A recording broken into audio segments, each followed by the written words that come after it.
Olá, sejam bem-vindos. Várias pessoas já me perguntaram no canal e hoje eu vou postar para vocês. Esse provavelmente é o pão mais fácil que existe de fazer, porque é o pão que é feito sem a sova. Eu já tenho duas versões do canal, só que ambas são feitas com farinha branca. E hoje eu vou utilizar farinha de trigo integral. Aqui eu tenho misturado 250 gramas de farinha de trigo branca comum e 150 gramas de farinha integral fina. Na verdade eu tinha aqui a farinha grossa, mas eu tive que peneirar um pouco, porque a grossa, ela não... Como esse pão não vai ser sovado, eu não vou desenvolver muito glúten, então ela ia prejudicar um pouco a formação do pão. E além disso eu tenho aqui 7 gramas de sal e 1/4 de colher de chá de fermento seco, né, o fermento instantâneo. E é importante dar uma boa misturada aqui antes de começar. Agora eu vou acrescentar 300 ml de água. Vou pegar uma espátula e dar uma misturada. Não vou misturar nem por 1 minuto, uns 30 segundos. E tá aqui, ó, vocês veem que é uma massa que não... Eu apenas agreguei os ingredientes. Só uma última informação. Como a farinha de trigo integral absorve mais a água, aumentei em 20 ml. Então são 320 ml. Agora eu vou cobrir com filme plástico e vou deixar descansando de 10 a 12 horas. Já tem 10 horas que está fermentando e vejam como deu uma boa crescida. Agora eu vou descolar as bordas aqui e vou dar uma dobrada sobre ela mesmo, só para deixar fermentando mais um pouco, para fermentar mais de forma homogênea, para que eu não tenha nenhum pedaço meio granuloso no meio da massa. Basicamente, com a ajuda da espátula, fui virando a massa por cima dela mesmo e dando uma leve pressionada.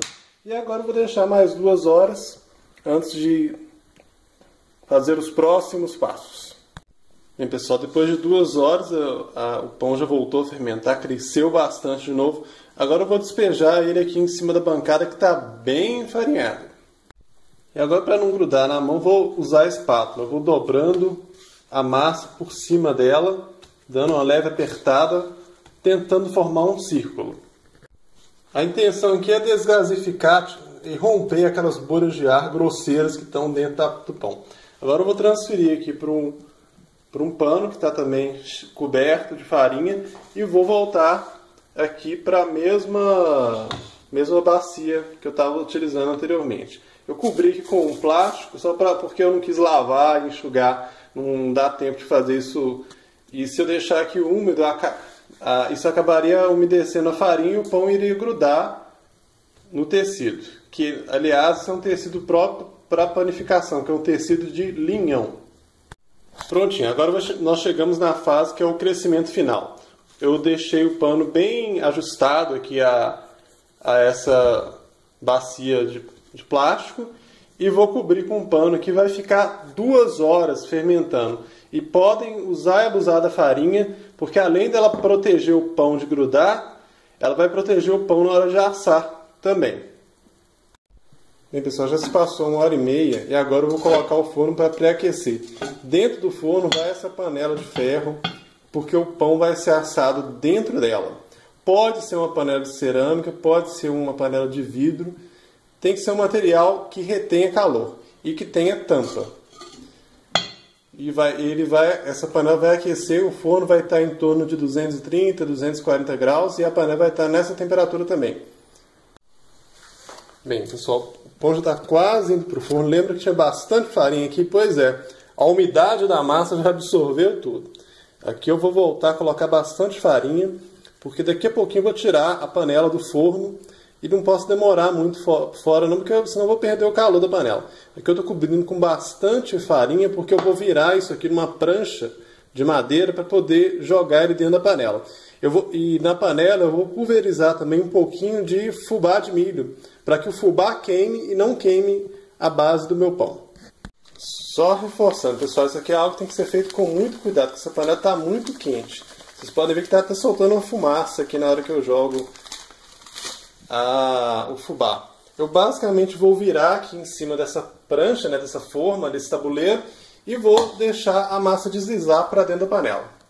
Aí bem rapidinho, com a espátula, acaba grudando um pouquinho na borda, eu dou acomodada aqui para o pão crescer, ficar redondinho. Eu vou tapar, agora vai voltar para o forno, vai assar por meia hora, sendo que os 20 primeiros minutos com a tampa fechada. Eu vou tirar a tampa e vou colocar um tabuleiro por baixo também da panela nos últimos 10 minutos para esfriar um pouco o fundo e queimar, e não queimar a base.